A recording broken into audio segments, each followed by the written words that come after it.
जय संविधान। आज पुणे येथील पत्रकार परिषद मध्ये अक्कलकोटला माझ्यावर जो खुनी हल्ला झाला त्याच्या संबंधामध्ये संभाजी ब्रिगेड आणि माझे सगळे सहकारी मित्र पक्ष संघटना यांच्या वतीने आम्ही आमची भूमिका मांडण्यासाठी इथं आलेलो आहे।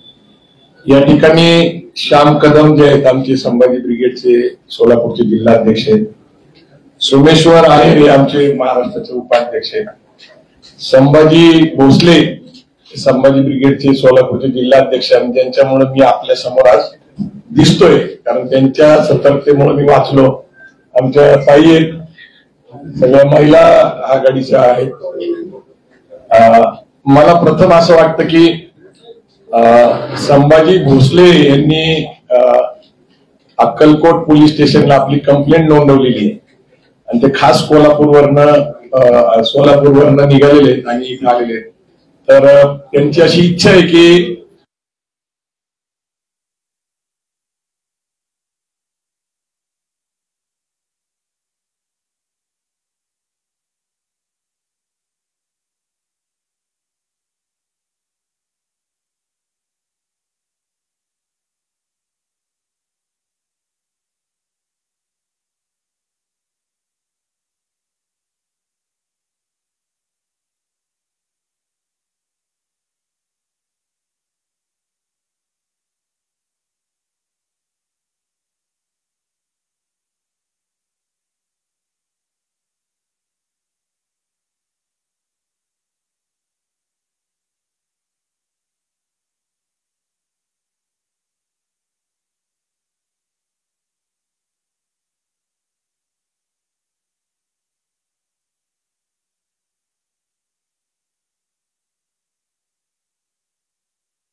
हा जो मुद्दा आहे हे मी का अधोरेखित करतोय ते नीट समजून घ्या.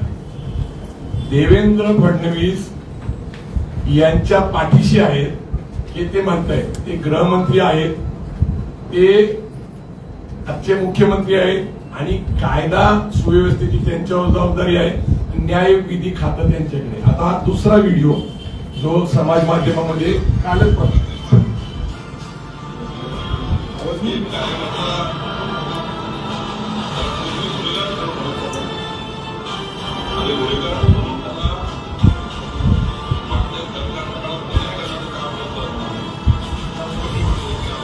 मूलभूत जास्त कळत नाही. मूलभूत जास्त कळत नाही.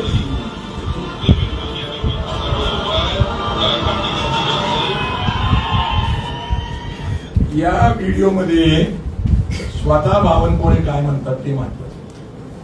ते म्हणतात की मागच्या सरकारने दीपक काटेकरांना गुन्हेगार ठरवलं. मुद्दा नंबर 1. तर त्यांना ते म्हणतात की मला तुमचा गर्व आहे आणि तुम्ही आता काम करा, तुमच्यावर जबाबदारी दिली जाईल, तुम्ही घाबरू नका, तुमच्या माग देवेंद्र भाऊ आणि बावनकुळे स्वतः म्हणतात मी तुमच्या पाठीशी. आता जामीन देणं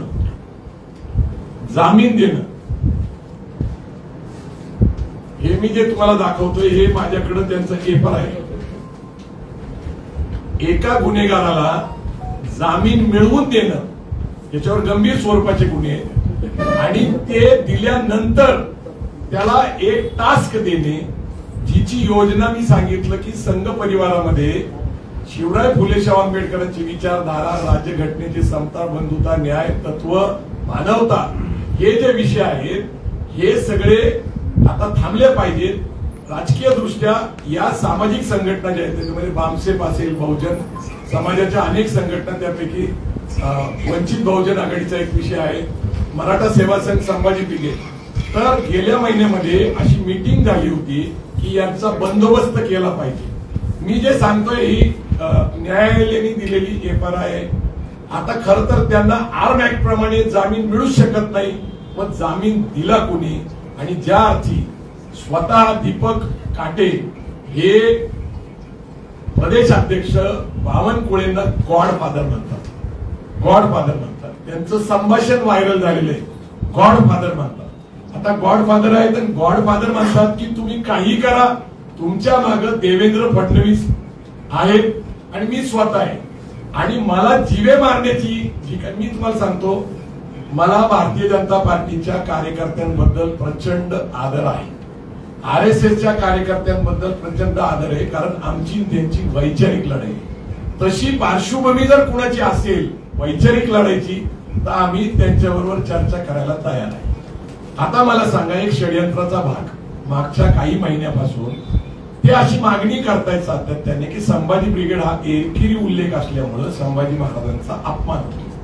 त्यांनी माझ्याशी फोनवर संपर्क साधला तर मी त्यांना कायदेशीर मर्यादा अशा आहे की ही संघटना आपल्या धर्मदाय आयुक्त हे जज असतात, लक्षात ठेवा. ही काही साधी व्यक्ती नाही. तिथं आपल्याला प्रक्रिया करावी लागते, त्याला जनरल बॉडी घ्यायला लागते, सगळ्यांचा ठराव घ्यावा लागतो आणि मग ती नियमितपणे आपण अर्ज करा. ते लगेचच होतं असं नाही. पण जसं आम्ही ही प्रक्रिया सुरू केली तसं असं लक्षात आलं की 10 वर्षापूर्वी मुंबईमध्ये छत्रपती संभाजी ब्रिगेड ही सचिन कांबळे एक सहकारी आमचे पूर्वीचे त्यांनी रजिस्टर केली, त्यांचं काम चालू आहे. त्याचे ऑडिट रिपोर्ट असतात, वार्षिक अहवाल असतात आणि त्यांची संघटना आणि आमची संघटना याच्यामध्ये छत्रपती शब्दाचा अंतर आहे. पण आता तो छत्रपती शब्द परत आम्हाला मिळवायचा असेल तर एक तर सचिन कांबळेंनी संमती दिली पाहिजे आणि त्यांची संघटना थांबवायला लागेल किंवा त्यांना आम्हाला सहकार्य करून घ्यावं लागेल. तर आता हे वेगवेगळे विचार असतात, परंतु याच्यात मर्यादा मी त्यांना सांगितल्या. उदाहरणासाठी मी त्यांना सांगितलं की डॉक्टर अमोल कोल्हे आणि आम्ही एक सिरियल निर्माण केली होती स्वराज्य रक्षक संभाजी. त्यावेळेस एकेरी उल्लेख छत्रपती नाव असलं पाहिजे असे अनेक लोकांनी मागण्या केल्या होत्या, धमक्या पण दिल्या होत्या. तर आम्ही त्यांना समजून सांगितलं की सेन्सर बोर्डाकडे 20 सिरियल आणि चित्रपट रेजिस्टर्ड आहेत. आता सध्या इतिहास काळातले अनेक चित्रपट येतात, तुम्ही बघितलं छावा चित्रपट आला होता. तर अशा रेजिस्टर केलेल्या असल्यामुळे त्या लेखक, डायरेक्टर आणि प्रोड्युसरच्या परवानगीशिवाय आम्हाला ते नाव वापरता येत नाही. आम्ही त्यांच्याशी व्यवस्थित चर्चा केली, तो विषय संपला. मधल्या काळामध्ये कोल्हापूरचं एक उदाहरण घेता येईल, शिवाजी विद्यापीठ. तर शिवाजी विद्यापीठ जे आहे याच्यासाठी समिती नेमली होती, त्यातले डॉक्टर जयसिंगराव पवारांनी भूमिका घेतली की त्यावेळेस शिवाजी विद्यापीठ नाव का कायम झालं. इतिहासातला दाखला देऊन छत्रपती शिवाजी महाराज विद्यापीठ नाव हे माग विषय पडला. हे मी त्यांच्याशी व्यवस्थित बोललो, त्यांनी ते मान्यही केलं. आणि मी तिथं ज्यावेळेस त्यांनी काळं फासलं, त्यांनी सांगितलं, त्यावेळेस मी हात जोडून त्यांना सांगितलं की संभाजी महाराजांबद्दल आम्हाला आदर आहे, त्यांचा खरा इतिहास आम्ही पुढे आणलेला आहे. अनेक पुस्तकं लिहिलेत, त्यांच्यावर जे बदफैली, दारू पिणारे, बायकांवर असे जे पण आरोप होते आम्ही पुराव्यानिशी इतिहासातल्या संदर्भाने फोडून टाकले. संभाजी महाराज हे संस्कृतचे पंडित होते, बुधभूषण हे त्यांनी पुस्तक लिहिलं होतं, ते आम्ही प्रकाशित केलेले. पण त्यांच्याशी संवाद व्यवस्थित झालेला होता आणि तो संवाद चालू होता. परंतु एक कार्यक्रम त्याला देण्यात आला होता, कारण राजकीय दृष्ट्या आमची जी विचारधारा पुरोगामी आहे ही त्यांना घातक वाटते बहुमत मिळण्यासाठी. सातत्याने 2014 पासून भारतीय जनता पार्टी ही बहुमतासाठी प्रयत्न करते. 2 पक्ष फोडलेले आहेत त्यांनी, टक्केवारी कमी पडत असल्यामुळे एकनाथ शिंदे, अजित पवारांना घेऊन त्यांनी आता सत्ता स्थापन करून एक अनैसर्गिक सत्ता याच्यासाठी म्हणतो पुरोगामी आणि प्रतिगामी हे एकत्र येऊन सत्ता स्थापन करतात. आता प्रश्न पुरोगामी ज्यांनी पाठिंबा दिला त्यांना आहे की पुरोगामी विचाराच्या कार्यकर्त्यावर हल्ला झालाय, आता अजितदादा आणि राष्ट्रवादी काँग्रेस पक्ष काय भूमिका घेणार हा आम्ही प्रश्न त्यांच्यावर सोडतो. त्यांच्यावर आमचं काही चाललेलं नाहीये. मला हा विषय राजकीय करायचा नाहीये. दाभोळकरांची हत्या झाली, त्यांचा मास्टर माइंड आणि त्यांच्यावर जे काय हल्ले झाले ते पण गुन्हेगारच होते. ही पुण्यातली घटना आहे. त्याच्यानंतर कोल्हापूरला कॉम्रेड पानसरे असतील, कर्नाटकमध्ये गौरी लंकेश असेल किंवा कलबुर्गी असतील, हे लेखक विचारवंत होते. गेल्याच काही दिवसापूर्वी ऑस्कोचा कायदा पारित झाला अर्बन नॅक्सलाइट साठी. अशा संघटना, असे नेते, अशा प्रकारचे कृत्य करणारे काही लोक म्हणतात की डाव्या चळवळीसाठी तो कायदा आहे. हा कायदा गरजेचा होता का? इंडियन पिनल कोडच्या प्रमाणे अत्यंत सक्षम कायदे असताना हे असे कायदे केले जातात. जर खरंच सरकारला वाटतं की बाबा जनतेचं आणि कार्यकर्त्यांचं विचाराचं संरक्षण झालं पाहिजे, मुख्यमंत्री तर सभागृहात खोटेच बोलले. त्यांनी सांगितलं गायकवाडांनी सहकार्य केलं नाही. मी कुठलं सहकार्य केलं नाही? माझे कार्यकर्ते बरोबर आहेत.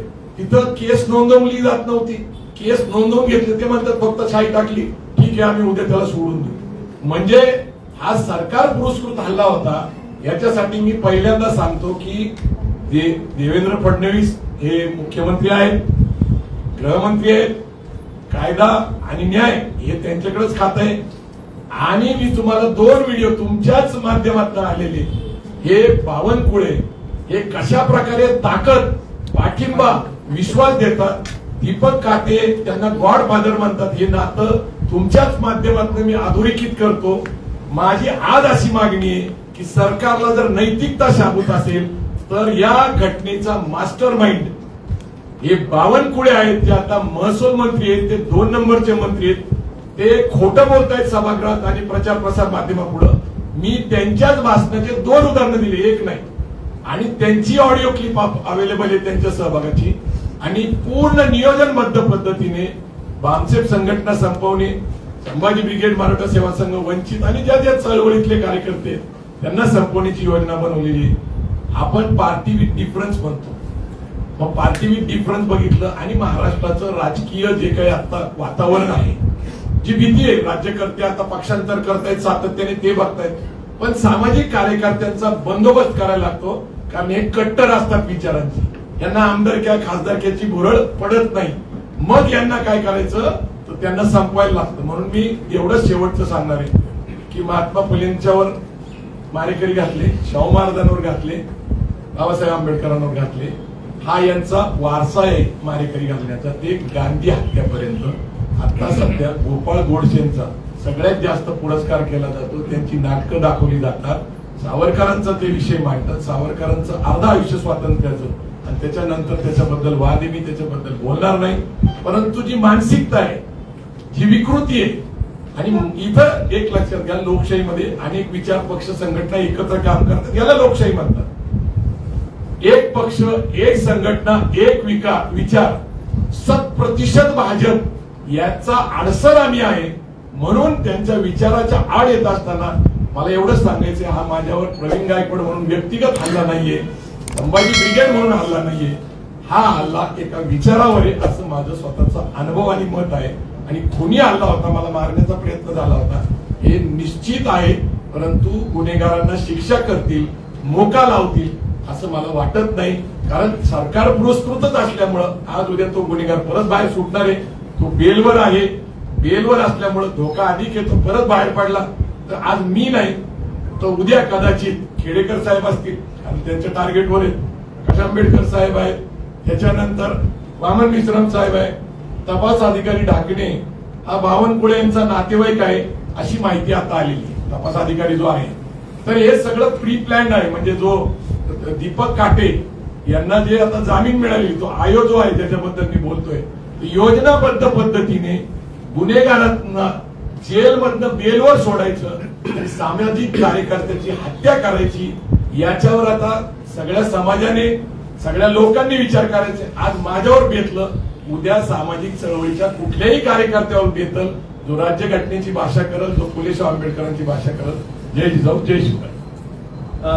बावनकुळे यांना काय वाटतं की तुम्हालाच टार्गेट करावं, कारण तुम्ही आता म्हणजे बावनकुळेच्या पक्ष माणसात नाही. आता एक लक्षात घ्या, त्यांना मी का टार्गेट करावं असं मी म्हणत नाहीये, तर संघ परिवारामध्ये ज्या संघटनेचा बंदोबस्त करावा असं सांगितलं गेलं त्याच्यामध्ये बांधसेब आहे, संभाजी ब्रिगेड आहे, मराठा सेवा संघ आहे, वंचित बहुजन आघाडी आणि सगळे, मी काही सगळ्यांची नावं घेत नाही, पण जे लोक पुरोगामी विचाराच्या, फुले शाहू आंबेडकरांच्या विचाराचा पुरस्कार करतात त्यांचा बंदोबस्त करावा.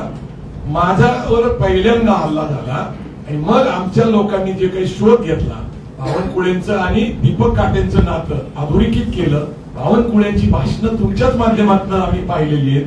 बावनकुळे ज्या पद्धतीने सांगतात, तू घाबरू नको, मला तुझा गर्व आहे, आणि ते सांगतात की मागच्या सरकारने त्याच्यावर अन्याय केला. आता तुम्ही सांगा, भावाच्या खुनामध्ये त्याला अटक झाली, जेल झाली, याच्यात मागच्या सरकारचं काय कारण आहे? आणि 14 ते 19 कुणाचं सरकार होतं? बावनकुळेंना थोडासा विसर पडलेला दिसतो. मी जे सांगतोय ते गुन्हेगार आणि बावनकुळे यांचं नातं, त्यांना बेलवर सोडणं हे बेकायदेशीर आहे, पण त्यांना बेलवर सोडलं आणि बेलवर सोडल्यानंतर 15 दिवसापूर्वीच ते म्हणतात की माझी त्याची भेट झाली होती. बावनकुळे स्वतः सांगतात, बावनकुळे सांगतात की ते भाजपचे कार्यकर्ते आहेत, पण भाजपचा हा कार्यक्रम नाही. आता मला सांगा, बेलवर सोडणं, तुम्ही मला सांगा, हिंदी पिक्चर तुम्ही बघितलेली, आपल्याला इथल्या स्टोऱ्या सगळ्यांना माहिती आहे. आता बेलवर सोडणं आणि त्यांनी माझ्यावर हल्ला करणं याचं काही नातं आहे का नाही तुम्ही ठरवा. तर तुम्ही अनेक शोधपत्रिका करतात, अनेक आपले पत्रकार शोधपत्रिका करतात, तुम्हीच आपले सहकारी. गायकवाड साहेब, मुद्दा असा आहे, तुम्ही जेलमध्ये भोसलेंचं नाव घेतलं, त्यांनी तुम्हाला बोलवलं होतं, त्यांचं पुढे सहकारण सोलापूरमध्ये भरपूर राडे झाले याच्यावर, त्यांचं असं वाटतं का मूक संमती होती, प्लॅन मध्ये सहभाग होता, असं काही तुमचा थेट आरोप? मी काय सांगतो, 2-3 गोष्टी. मी संभाजी भोसले स्वतः इथं आलेले, ते तिथंच होते काल सुद्धा. पहिली गोष्ट काय, पोलिसांना हे लोक तिथं आल्याची माहिती आहे, आयोजकांना हे अशा प्रकारचं कृत्य करणारे हे माहिती आहे, परंतु मला गाफील ठेवलं गेलं आयोजकांच्या वतीने आणि पोलिसांच्या वतीने. आयोजकांना माहिती होतं तर त्यांनी तिथं पोलीस बंदोबस्त ठेवला पाहिजे होता, आणि तिथं पोलीस बंदोबस्त ठेवला गेला नाही. आणि आम्ही दोघं प्रमुख पाहुणे होतो, ते डॉक्टर शेटे आणि मी, ते शिवव्याख्याते आणि मी. आणि जन्मेजय राजे भोसले सभागृहात एकत्रच प्रवेश करत होते. माझ्यावर हल्ला झाल्यानंतर जर माझ्यावर वंगन तेल जे आहे विषारी ते टाकलं गेलं, माझ्यावर हारमान झाली, तिथं पळापळी झाली, असं असतानाही ते सभागृहात गेले, कार्यक्रम सत्काराचा त्यांनी करून घेतला, कुठलाही निषेध नोंदवला नाही, कुठलीही पोलीस कंप्लेंट नोंदवली नाही. परंतु एक आहे की हा विषय जन्मेजय भोसले आणि त्यांच्या कुटुंबाकडे वळवण्यापेक्षा आपल्याला नीट गांभीर्याने लक्ष घेतलं पाहिजे की मास्टर माइंड असलेल्या बावनकुळे आणि दीपक काटेचं नातं पहिल्यांदा आपल्याला हे करायला लागेल. ते एक विक्टीम आहे. म्हणजे जन्मेजय राजे भोसलेंचा कार्यक्रम सत्काराचा, नागरिक सत्काराचा, मला तिथं बोलवणं, तिथं बीजेपीचा आमदार असणं, तिथं बीजेपी संघ परिवाराचं प्राबल्य असणं, असं असताना सुद्धा एका धार्मिक ठिकाणी मला विश्वास होता की असं काही घडणार नाही, ही माझी चूक आहे. मला असं वाटतं की विषय डायव्हर्ट न होता हा पूर्णपणे बावनकुळे यांनी जबाबदारी स्वीकारावी आणि अशा प्रकारच्या गुन्हेगारी प्रवृत्तीला संरक्षण देणं याचं मास्टर माइंड मी म्हणत नाही. दीपक काटे त्यांना गॉडफादर म्हणतात. तुम्ही सगळे हिंदी पिक्चर मध्ये बघा, गुन्हेगार कुणाला काय म्हणतात, आपल्याकडे मुळशी पॅटर्न बघितलेला. तर ही जी प्रवृत्ती आहे लोकशाहीला धोकादायक आहे. आमचं विचाराशी त्यांच्याशी मतभेद आहेत का आहे, चर्चा होतात का होतात, टीव्हीवर अनेक चर्चा होतात, आम्ही त्याच्यात सहभागी होत असतो. नाही, आमच्या लक्षात हे त्यानंतर आलं की ही घटना घडल्यानंतर 4 तासानंतर आम्ही तिथंच होतो ना. आम्ही काय अक्कलकोट सोडून पळून गेलो, मी काही घाबरत नाही. काय माझा खून झाला असता, गांधीजींचा झालेला तर माझा झाला असता. मी काही महापुरुष नाही, मी एक सामान्य कार्यकर्ता आहे. परंतु प्रश्न माझ्या मरणाने संपणार आहे का, तर गांधीजींचे विचार संपलेले नाहीयेत आणि फुले साहेब आंबेडकरांचे विचार संपले नाही. ही लोकशाही अशी आहे की विविध विचाराला एकत्र घेऊन पुढे नेणारी आहे. दादा 3 जानेवारीला या दीपक काटेला पुणे एअरपोर्टवरती अटक झाली, बरोबर. त्याच्यात तर ते बेल ऍप्लिकेशनचा तुम्ही जो उल्लेख केला या, तर त्याची पार्श्वभूमी 2010ची हत्या, त्यानंतर 21चे 2 गुन्हे, 23चे 2 गुन्हे आणि परत त्याला जामीन दिला, पोलिसांनी माहिती दिलं. याचा आणि ही जी काही तुमच्यासोबत घटना घडली याचा काही संबंध तुम्हाला आहे असं वाटतं? नाही, मला 100% संबंध वाटतोय. मी सातत्याने तेच सांगायचा प्रयत्न करतोय. एकतर त्यांचे आणि त्यांचे संबंध हे गाडीत एकत्र फिरतायत, कार्यक्रमाला एकत्र, 1-2 फोटो असते. जसं ते म्हणतात की बाबा आपले प्रदेशाध्यक्ष हिरो आहेत, ते इतके सुंदर देखणे की त्यांच्याबरोबर फोटो काढण्याचा मोह कुणालाही आवडणार नाही, नैसर्गिक आहे. तसे ते कर्तबगार पण आहेत. परंतु इतके हजारो फोटो आणि इतके व्हिडिओ आणि गॉडफादरचं नातं ते स्वतः सांगतायत ना. तुम्ही अनेक पोस्टर्स बघा, त्यांच्या जाहिराती बघा, त्याच्यामध्ये ते त्यांना गॉडफादर म्हणतात.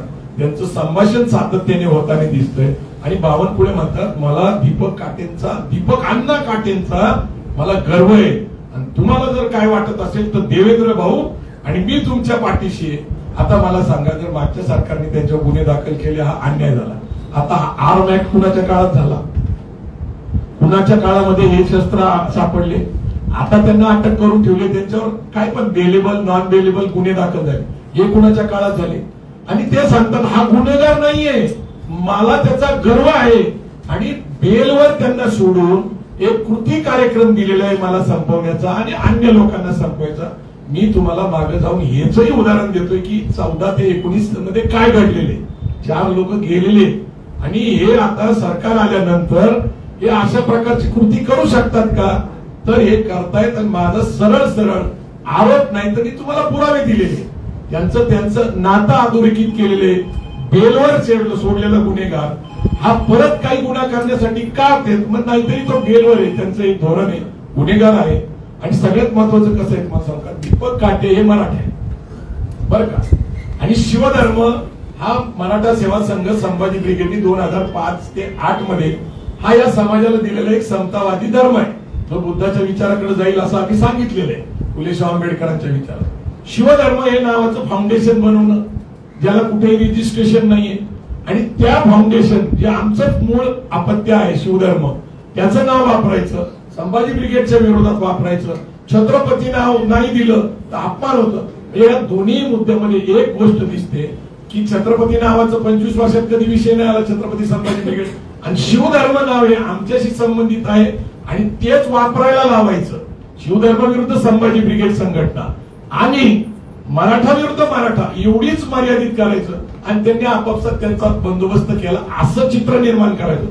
दुर्दैवाने समाज माध्यमावर त्यांचे फोटो आहेत, त्यांना दिलेलं सरचिटणीस पद भाजप युवा मोर्चाचं ते आहे. मला आर्टिफिक डिफरन्स म्हणून म्हणणाऱ्या ज्या संघ कार्यकर्ते भाजपचे कार्यकर्ते त्यांना काहीतरी वाटतंय का नाही की ज्या प्रकारचं सरकार आणि राज्य आलेले आणि एवढ्या संघर्षाने हे सत्ता आलेली आहे त्यांना मात्र काहीच लाभ मिळत नाही. आणि जेवढी प्रतिष्ठा विश्वास संघाने आणि भाजपने मागच्या काळात विरोधक असताना मिळवली होती ती आता पूर्ण धुळीला मिळवली आहे. संभाजी ब्रिगेडचं जाऊ द्या हो, भाजपच्या आणि संघाच्या कार्यकर्त्यांना तरी हे बरोबर वाटतं का, योग्य वाटतं का, हा माझा प्रश्न आहे. तुम्ही दुसरा एक उल्लेख या प्रेस नोट मध्ये केला आहे की राष्ट्रीय स्वयंसेवक संघाची नागपूरमध्ये एक बैठक झाली त्यामध्ये पुरोगामी संघटनांचा बंदोबस्त करायचं ठरलं, तर त्याबद्दल सांगा काय काय झालं तुम्हाला सांगू का की बामसेफ संघटनेने भारत मुक्ती मोर्चाने मागील काही महिन्यापूर्वी संघाला 100 वर्ष पूर्ण होत असताना संघाचं जे कार्यालय नागपूरला महाल परिसरामध्ये जवळपास देशभरातनं 1.5-2 लाख लोक आले होते. दिवसभर त्यांनी त्याला घेरावा घातला होता संघाच्या कार्यालयात आणि निदर्शनं केली होती. ही बातमी देशभर गेली होती. ही देशभर बातमी गेल्यामुळं संघाच्या पातळीवर एक चर्चा झाली की आपल्या मुख्यालयापर्यंत हे लोक पोहोचलेले इथं येऊन आपली बदनामी करतात म्हणा किंवा आपल्याबद्दल घोषणा देतात. अशा परिस्थितीमध्ये नैसर्गिक आहे की या संघटनेचा बंदोबस्त केला पाहिजे. जसं तुम्हाला माहिती आहे की सगळ्याकडं नाही गेला तरी सगळ्यांची स्वतःची एक गुप्तहेर सारखी यंत्रणा असतात. काही लोक आमच्यावर व्यक्तिगत पातळीवर प्रेम करतात, मग कोणी समाज म्हणून करतो, विचार म्हणून करतं किंवा जात म्हणून करतो. तर जातीसाठी काही लोक माती खातात. त्यांनी मला कळवलं गेल्या महिन्यामध्ये जी मीटिंग झाली त्याच्यामध्ये संभाजी ब्रिगेड, भामसेफ संघटना, भारत मुक्ती मोर्चा, मराठा सेवा संघ, वंचित बहुजन आघाडी यांच्याबद्दल चर्चा झाली आणि बंदोबस्त करता. आता ही चर्चा झाली, ही खरं मानायचं तर हे अक्कलकोटचं प्रकरण आहे जिथं संघाचं प्राबल्य आहे. संघाचं प्राबल्य असलेल्या ठिकाणीच तुम्ही माहिती घेऊ शकता. अशा ठिकाणीच हल्ला होतो नियोजनबद्ध योजनाबद्ध. याचा संदर्भ मी काही वकील नाही, इन्व्हेस्टिगेशन ऑफिसर नाही, परंतु माझ्याबरोबर माझे वकील ऍडव्होकेट समीर गाडगे आलेले. त्यांनी जी अभ्यास केला त्या अभ्यासाअंती बावनकुळेचा गॉडफादर आणि त्यांना गर्व असलेला कार्यकर्ता दीपक काटे याचं नातं स्पष्ट झालं. आणि संघाचं गेल्या महिन्यामध्ये मला मिळालेली माहिती आणि अक्कलकोटवर मध्ये झालेला माझा हल्ला. आता तुम्ही लोक ठरवू शकता याच्यात सत्यता काय, जनतेने ठरवायचे. मला असं वाटतं लोकशाही मार्ग आहे. जसं मागे मराठा क्रांती मोर्चे निघाले होते, मूक मोर्चे होते, शांततेचे मोर्चे होते, ते त्या कारणासाठी होते. ते एक श्रद्धाताई जी आहे तिच्यावर बलात्काराने हत्या झाली होती, एवढी सहानुभूती होती, 2.5 कोटी लोक रस्त्यावर आले होते. मी सामाजिक जीवनात 30 वर्ष आहे, माझ्या जीवितावर घेतलं होतं. आज मी तुमच्या पुढे जिवंत आहे कारण हे आमचे कार्यकर्ते संभाजी भोसले आणि सोलापूर जिल्ह्यातले कार्यकर्ते. पण अशी प्रवृत्ती बळावायची का ज्याच्यामुळे या देशातल्या लोकशाहीला राज्यघटनेला धोका आहे. मी आता राजकारणावर बोलणं बरोबर नाहीये, परंतु काय आहे की राहुल गांधी सातत्याने सांगतात की महाराष्ट्राची इलेक्शन कशी खेळली गेली, कशी जिंकली गेली, कशी सत्ता आली. ऍडव्होकेट प्रकाश आंबेडकर कोर्टात गेले, तेही सांगतायत काय घडलेले. तर सगळी वस्तुस्थिती तुम्हाला सगळी माहिती आहे. तुम्ही सगळे पत्रकार मित्र आहेत, समाज जागृत आहे. महाराष्ट्र अस्वस्थ आहे का, तर अस्वस्थ आहे. पण एक निश्चित सांगतो मी तुम्हाला, माझ्या पूर्वी सुद्धा अनेक घटना म्हणजे या देशामध्ये गृहमंत्री असलेल्या माणसाला जेलमध्ये टाकलं जातं, जेलमध्ये टाकलं जातं. मग हत्येचा कट रचणं आणि हत्यासाठी पाठवलेल्या माणसाचं नातं अधोरेखित झाल्यानंतर बावनकुळे मास्टर माइंड आहे हे म्हणण्यास संधी आहे असं माझं मत आहे. मास्टर माइंड नागपूरच्या मुख्यालयातून रचलं गेलं असं म्हणायचं मला तुमचा प्रश्न कळाला नाही. प्रश्न असा आहे, तुम्ही आता संबंध जोडले नागपूरच्या मुख्यालयातली संघ कार्यालयातली बैठक, नंतर बावनकुळे त्याचा कार्यकर्ता दीपक काटे, मग तुमच्या हल्ल्याचा कट हा संघ मुख्यालयात रचला गेला. हे बघा, मी पूर्णपणे जे माझ्याकडे पुरावे आहेत, माहिती आहे, त्याला त्या कड्या जोडलेले, घटनाक्रम सांगितले. आता परत परत जर मी ते सांगायचं म्हटलं तर मला काही शक्य नाही. मी सांगितलेले की बावनकुळेला गॉडफादर तो म्हणतो, ते म्हणतात की त्यांना त्याचा गर्व आहे. हे दोन गोष्टी अधोरेखित झालेत. तुमच्याच माध्यमातून ते आलेले, समाज माध्यमात खुले. अशा प्रकारची घटना घडली. बामसेप आणि मूळ निवासी संघ जे संघटना आहेत त्यांनी संघाच्या मुख्यालयाला घेरावा घातला. एक दिवस निदर्शने केले. नैसर्गिक आहे, आमचा बंदोबस्त केला पाहिजे अशा प्रकारची चर्चा झाली. आता ती माहिती होती मला, पण मी बेसावध राहिलो. आता परत माझ्यावर खुनी हल्ला झाला. 1 महिन्याच्या आत झाला. बेलवर एका गुन्हेगाराला सोडलं जातं. आता हे इन्व्हेस्टिगेशन करायचं काम आहे ना. मला जी माहिती मिळाली त्याची मी कडी जोडत जोडत सत्यता सांगायचा प्रयत्न करतोय. आणि जबाबदार व्यक्तीला दोषी ठरवून जर एका गृहमंत्र्याला खोट्या गुन्ह्यामध्ये, कारण त्यांचं पुस्तक प्रकाशित झालंय, त्यांना जेलमध्ये पाठवलं जातं या महाराष्ट्रामध्ये अनिल देशमुखला, तर एखाद्याचा खून करण्यासाठी जे मास्टर माइंड आहे, हे गॉडफादर म्हणतात म्हणल्यानंतर त्याला मास्टर माइंड म्हणावं लागतं. लक्षात घ्या. आणि नातं अधोरेखित झाले. आता ही सगळी जबाबदारी मुख्यमंत्री म्हणून, गृहमंत्री म्हणून, न्याय व कायदा मंत्री म्हणून, भाजपचे प्रमुख म्हणून देवेंद्र फडणवीस यांच्यावर येते. बावनकुळेंचं जे नातं मी अधोरेखित केलंय, जे पुरावे दिलेत, भारतीय जनता पार्टीला वाटतंय की जर पार्टीवर डिफरन्स आपण टिकवायचा असेल तर त्यांनी आता सत्याचा शोध घेऊन आम्हाला न्याय द्यावा. आणि आम्हाला आता एक विश्वास आहे की बाबा काही ना काहीतरी बहुजन चळवळ उभा राहील आणि इथलं अन्यायकारी सरकार दूर करेल अशी माझी आशा आहे. गेल्या 2 दिवस ऐका ना, म्हणजे तुम्ही आता बावनकुळे हे याच्यातले मास्टर माइंड आहेत असं तुम्ही आरोप केलाय. मात्र 2 दिवसांपासून तुम्ही जे काही नाव घेताय, जन्मजय भोसले यांचं पण नाव घेताय, पण तुम्ही असं सुचवू इच्छिता की त्यांचा देखील यामध्ये? हे बघा, मी काही सुचवत नाही. माझी काही एवढी पात्रता नाही.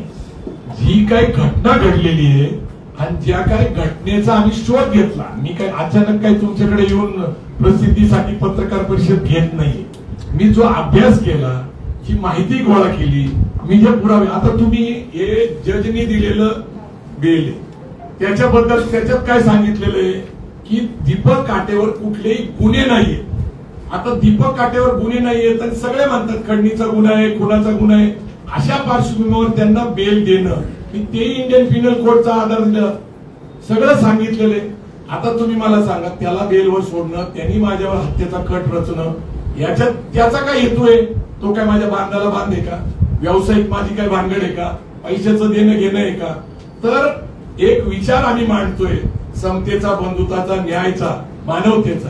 आणि ते जे मनस्फूर्तीचे समर्थक आहेत, ज्यांना या देशातली राज्यघटना मान्य नाही, ते म्हणतायत ना 400 पार, ते म्हणतायत ना 1 हाती सत्ता, ते म्हणतायत ना 100%. आता 100%च्या आड कोण येतोय? आमचा विचार येतोय. 400 पारच्या आड कोण येतोय? आमचा विचार येतोय.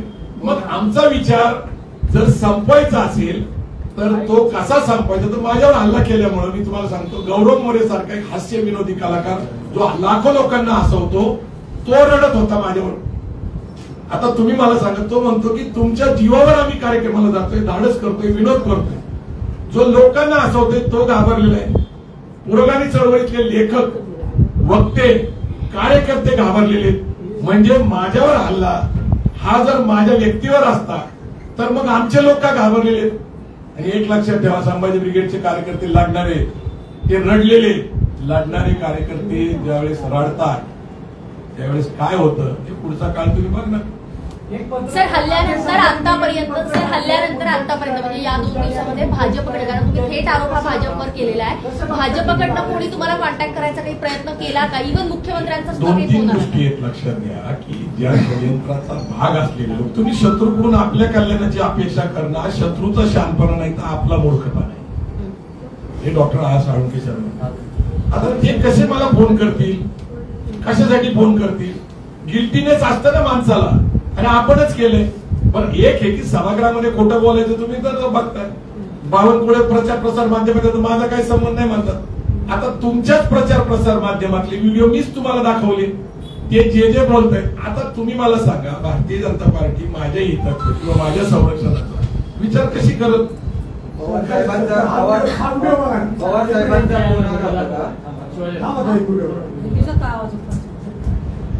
आमची भूमिका इथे कायद्याचं राज्य आणि त्याच्यामुळे प्रवीण गायकवाडांनी स्वामी समर्थांच्या विषयी जे काही अनुचित उद्गार काढलेले आहेत, त्या अनुचित उद्गाराला एक उत्तर द्यायचं काही कार्यकर्ते त्यांनी त्या प्रकारचं शाई फेकण्याचं त्या ठिकाणी काम केलं आणि त्याच्यावर सुद्धा आम्ही कारवाई केलेली आहे. आणि त्यामुळे नाही, मला मुद्दा असा आहे की मी माझ्या पत्नी सहित कुटुंबासहित तिथं गेलो होतो. माझी पत्नी धार्मिक आहे, महिला धार्मिक असतात. अन्नछत्र मंडळात जायचं होतं, स्वामी समर्थांचं दर्शन घ्यायचं होतं.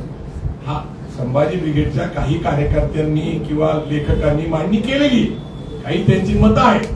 प्रश्न असा आहे की आम्ही ज्यावेळेस सहकुटुंब जातो, आम्हाला एका विश्वासाने बोलवलं जातं. त्या अक्कलकोट स्वामी समर्थ मंडळ जे आहे त्याचं अन्नछत्र चालवतात. तुम्ही जे दाखवताय, तुम्ही मला सांगा, मी जर स्वामी समर्थांच्या विरोधात बोललो असतो किंवा त्यांचा अपमान केला असता तर मला त्याच संस्थांचे प्रमुख मला निमंत्रित का करतात? पण तुम्ही ऐका एक मिनिट, ते का बोलवतात? त्यांना माझ्या हातून सत्कार करून घेण्याची इच्छा का होती? जर स्वामी समर्थांची बदनामी करत होतो, काही करतो, एक निश्चित आहे की ज्ञानेश महाराज यांना आम्ही संविधानावर बोलायला सांगितलं, तर त्यावेळेस काही गोष्टी त्यांनी सांगितल्या, त्याच्याबद्दल त्यांच्यावर 9 गुन्हे दाखल झाले. त्यांनी त्याच्याबद्दल माफी पण मागितली. आता प्रत्येक माणसाची तर मी डोकं चालू शकत नाही. प्रत्येकाच्या भूमिका आहेत, प्रत्येकाचे अनुभव आहेत. आता तुम्ही मला सांगा, तुम्ही जे सांगा त्यांना एक तर कळलं पाहिजे जे बोलतायत त्यांना की अक्कलकोटला मला सन्मानाने बोलवलेले, वडून नाही गेलेलं, आणि माझ्या हस्ते तिथल्या प्रमुखाचा सत्कार आहे. तुम्ही असं पण म्हणताय सगळं स्टेज मॅनेजर ऑर्गनायझर इन्व्हॉल्व असतं. आता पुढे त्या कॉन्फरन्स तुम्ही पोलीस मध्ये जा. मला असं वाटतं की मी जे सांगायचं ते पुरेसं सांगितलेले. हा पूर्ण कट रचण्यामध्ये भारतीय जनता पार्टीचा सहभाग आहे. मी अनेक गोष्टी खुलासे करू शकतो, पण टप्प्याटप्प्याने आपल्याला पुढे जायला पाहिजे. बावनकुळे काल जे म्हटले माझा काही संबंध नाही, म्हणून मला एक प्रेस घेऊन पुरावे द्यावा लागले. या प्रेसमध्ये मी बेल वॉरंट जे आहे, बेल दिलेली आहे, ती बेकायदेशीर आहे. ज्या माणसाला मोका लागून समाजाच्या सुरक्षितेसाठी जेलमध्ये ठेवलं पाहिजे, त्याला मुक्त सोडून माझ्यावर सोडलं आणि मी तुम्हाला सगळे पुरावे दिले. आता जन्मेजयराजे भोसले असतील, आयोजक असतील, याच्याबद्दल मला बोलण्याची इच्छा नाहीये. तुम्ही काय करता, तो मुद्दा डायव्हर्ट करून टाकता. मुद्दा हा आहे की हा देश टिकला पाहिजे, हे राज्य टिकलं पाहिजे, राज्यघटना टिकली पाहिजे, विचार टिकले पाहिजे, समता टिकली पाहिजे. हा त्याचा संघर्ष आहे. ते ठीक आहे. आता दीपक काटे इन्स्ट्रुमेंट झाले, त्यांना वापरलं, कदाचित त्यांना वाल्याचा वाल्मिकी होऊ शकतो. मी तुम्हाला सांगतो की महात्मा फुलेंची हत्या करणारे त्यांच्या नंतर बॉडीगार्ड झालेले. आता अप्रतिम होती. आता सत्य काढण्यासाठी काही काळ जावा लागेल, पण जे मास्टर माइंड आहे ते मात्र मी तुम्हाला पुराव्यानिशी सांगायचा प्रयत्न केलेला आहे. सरकारने त्याचा निर्णय घ्यावा. आपण म्हणताय की सरकार व्यवस्थित काम करत नाही किंवा पोलिसांनी पण व्यवस्थित प्रतिसाद दिलेला नाही. तुमची आता पुढची पावलं काय असतील? म्हणजे न्यायालयात जाणं की लोकांमध्ये फिरून, समाजामध्ये फिरून आणखी प्रबोधन करणं, पुढचं काय असेल? प्रश्न असा आहे, मी सांगितलं की मराठा क्रांती मोर्चे का घडले, ते एक घटना घडलेली. फक्त इथं मी जिवंत आहे, मी मेलो नाही, हाच त्याचा प्रश्न. अशा पार्श्वभूमीवर एक अनैसर्गिक सरकार सत्तेचा फायदा घेऊन, पोलिसांची न्यायपालिकेची मदत घेऊन, एका गुन्हेगाराला मुक्त सोडून, एका सामाजिक कार्यकर्ता जो शिवराय फुलेशाह आंबेडकरांची विचारधारा मांडतो त्याची हत्या करण्यासाठी पाठवतात. आता हे तुम्ही विचार केला पाहिजे. हे जनतेचा प्रश्न आहे. जनता ठरवल हे काय करायचं, हे मी नाही ठरवणार. कारण मी काय जगलो काय मेलो काय हा प्रश्न माझा नाहीये. तुम्ही काय, माझं काय होईल, मी काय ठरवणार, मी काही ठरवणार नाहीये. मी हे समाजातल्या बहुजन समाजाला ज्यांना वाटतं की या देशात लोकशाही टिकली पाहिजे, राज्यघटना त्याचे विचार टिकले पाहिजे, त्यांच्यावर मी सोपवलेलं आहे. बाकी ज्याचा बंदोबस्त करायचा आहे, संभाजी ब्रिगेडच्या कार्यकर्त्यांचा इतिहास आहे, जशाच तसा उत्तर आमच्या पद्धतीने दिलं जाईल. आम्ही गप्प बसणार नाही. आणि ही या सरकारच्या शेवटाची सुरुवात आहे, हे नक्की लक्षात घ्या. कारण जी महाराष्ट्रात अस्वस्थता पसरलेली आहे, निदर्शनं होत आहे, बंद होत आहे, याचं लक्षात घेता लोकांच्या कळालेलं आहे की हे कुठल्या थरापर्यंत जाऊ शकतात, हे मला सांगायचंय. व्यक्तिगत माझी लढाई नाही दीपक काटे विरुद्ध प्रवीण गायकवाड, ही लढाई विचाराची लढाई आहे. आणि खोटं सांगून संभाजी महाराजांचा अपमान करतात हे खरंच नाहीये ना. आणि आम्ही संवादाला तयार होतो ना, बोलत होतो ना, त्यातल्या तांत्रिक अडचणी सांगितल्या गेल्या. मुख्य विषय डायव्हर्ट होऊ नये म्हणून परत सांगतो की गॉडफादर हे दीपक काटे कुणाला म्हणतात, बावनकुळे हे आजचे मंत्री त्यावेळेचे प्रदेशाध्यक्षांना म्हणतात.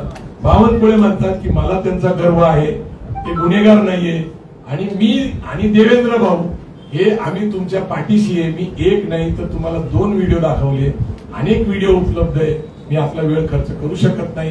अनैसर्गिक विचाराने एक सत्तेत आलेलं सरकार अधिक ताकदवान होण्यासाठी बहुजन समाजाच्या नेत्यांचा बळी देत असेल तर मला असं वाटतं की महाराष्ट्रामध्ये फार विदारक परिस्थिती आहे, विचित्र परिस्थिती आहे. कदाचित महाराष्ट्राचा पुढचा बिहार होईल. आता बिहारी इथं आले अन्न खाण्यासाठी तर त्यांच्याबद्दल आपली तक्रार आहे, पण महाराष्ट्राचा बिहार होतोय याच्याबद्दल कुणालाच जर काय वाटत नसेल, महाराष्ट्रात शांतता असेल तर प्रगती होऊ शकते. मी शेवटचं एवढं सांगतो की मी 2018 पासून बहुजन समाजाला अर्थकरण, उद्योजकता, व्यावसायिकता, जागतिक संधी याच्यामध्ये ऑस्ट्रेलिया, कॅनडा, अवघा मुलूक आपलं हे व्याख्यान देतोय. खाजगीकरण, जागतिकीकरणानंतर जगभर निर्माण झालेल्या संधीचं दुबई दाखवतोय, जगभर घेऊन जातोय, त्यांचं अर्थकरण करतोय. परवापर्यंत आमच्याकडे माहिती की 52 देशामध्ये 20,000 माझे कार्यकर्ते हे वेगवेगळ्या देशात नोकरी उद्योगासाठी गेलेले. ही आम्ही एक आर्थिक चळवळ चालवतोय. अशा काळात मध्ये मी बेवस राहत होतो. मी संभाजी ब्रिगेड नावाने जरी काम करत असलो तरी तरुणांचं भविष्य घडावं, गुन्हेगारीकडे जाऊ नये, अशा काम करत असताना मी स्वतः बेसावध राहणार, कारण मी कोणावर टीका करत नाही, मी कुठली भूमिका घेत नाहीये.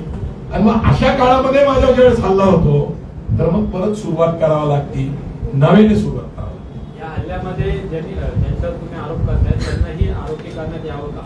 नाही, आता कसं आहे तुम्हाला मी सांगू का की आरोपीला चालून आरोपी केलं जातं, यांनी हल्ला केला. आता तुम्ही म्हणणार की यांनी करावं का त्यांनी करावं का? स्वतः तुम्हाला माहित असेल देवेंद्र फडणवीस हे चांगले कायदा तज्ञ, ते वकील आहेत, त्यांच्याकडे न्याय व विधी खाते आहे. आणि माझ्यापेक्षा एवढ्या साध्या माणसाला, माझ्यासारख्या सामान्य कार्यकर्त्याला काय कळतंय त्यातलं? 5 वर्ष ते मागे मुख्यमंत्री होते, नंतर उपमुख्यमंत्री होते, त्यांना सगळं माहिती आहे ना. इंटेलिजन्स खातं आहे ना त्यांच्याकडं. अहो, जिथं पोलीस चौकीमध्ये गुन्हा नोंदवला जात नाही, मी त्याच्यासाठी संभाजी भोसलेंना बोलवले ना, साक्षीदार आहे, असं काही खोटं नाहीये. ते जात आहेत, ते आग्रह करतायत, तर पोलीस सांगतायत की शाईच पिकली होती, वंगण फेकलं, ते विषारी आहे, डोळ्यात गेले असते तर डोळे गेले असते. आम्ही वेळेत सावध झालो, पाणी मारलं. माझ्याबरोबर डॉक्टर होते. तुम्हाला माहितीसाठी सांगतो, माझ्या डॉक्टरांनी सांगितलं, मी पहिला माणूस बघितला एवढी घटना घडल्यानंतर साधा बीपी वाढला नाही. ज्याचा बीपी वाढत नाही त्याच्याबद्दल विचार करा. चंद्रकांत किती वेळा इशाऱ्यावर बोलणार आहे? अहो, मी आखी सत्ता जाईल सांगतोय, तुम्ही कुठल्या विषयावर बोलताय? मला सांगा, शेवटाची सुरुवात आहे याचा अर्थ समजून घ्या की बहुजन समाजाला जर वाटत असेल आपल्या मुलांचं भविष्य घडवायचं, काय करायचंय? गुन्हेगारी एकतर वाढली पाहिजे म्हणून बेरोजगारी वाढवायची. मला काही जास्त राजकारणावर बोलायचं नाही, पण सध्याची स्थिती कशी आहे की अन्न सुरक्षा योजना ही 60,000 साधारणपणे 80 कोटी लोकांना, 60% लोकांना दिली जाते. अन्नधान्य घरी मिळतंय. शेतकरी सन्मान योजनेत 12,000 घरी मिळतात केंद्र आणि महाराष्ट्राचे. आणि लाडकी बहीण योजनेच्या माध्यमातून महिलांनाही भरपूर पैसे दिले. 60% समाज हा आर्थिक दृष्ट्या दुर्बल असल्यामुळे तो प्रावलंबी झालेला आहे. स्वावलंबी समाज निर्माण करण्यासाठी संभाजी ब्रिगेड आहे. आता प्रावलंबी समाज जर 60% असेल तो अशाच प्रवृत्तीला पाठिंबा देईल, जो आपल्याला अन्न देतोय, खायला देतोय, घरी बसले बसले पैसे देतोय. तर त्यांच्यामध्ये एक वैचारिक परिवर्तन करणं, स्वाभिमान निर्माण करणं, त्यांची अर्थकारणाची चळवळ त्यांनी स्वतः चालवणं, याच्यात गैर काय आहे मला कळत नाहीये. की सरकार रोजगार देत नाही आणि आम्ही रोजगारासाठी मांडतोय, आम्ही इथं मिळत नाही म्हणून परदेशातल्या संधी शोधतोय. अशा वेळेस मला असं वाटतं की चांगल्या तरुण भविष्य मी बघत असताना त्यांचं भविष्य, बेरोजगार कोण आहे, यांच्याकडे डिग्री आहे पण नोकरी नाहीये, यांच्या भविष्यासाठी आम्ही प्रयत्न करतो. मी तुम्हाला अगदी खात्रीला आता नवीन डेव्हलपमेंट सांगतो की बीव्हीजी भारत विकास ग्रुप यांनी आता आंतरराष्ट्रीय स्तरावर लोक पाठवायचा निर्णय घेतलाय. संभाजी ब्रिगेडच्या ऑस्ट्रेलिया, तहत कॅनडा, अवघा मुलूक आपल्या या चळवळीने आणि त्यांच्याबरोबर एकत्र येऊन काम करायचे. आपल्याकडे जे काही लोक आहेत ते आणि ते एकत्र येऊन पुढच्या काळामध्ये 11 लाख तरुण महाराष्ट्रातले परदेशात जातील हे मी सांगत नाही, हनुमान गायकवाडांनी सांगितलेले मुलाखतीमध्ये. जपान, इटली, जर्मनी इथून अधिकृत मागणी आहे आपल्या लोकांची. तर ही आमची चळवळ ही चालूच राहणार आहे. पण जर विचाराण्याची लढायची तयारी असेल तर आमची तयारी आहे. परंतु तुम्ही जर हल्लेच करणार असाल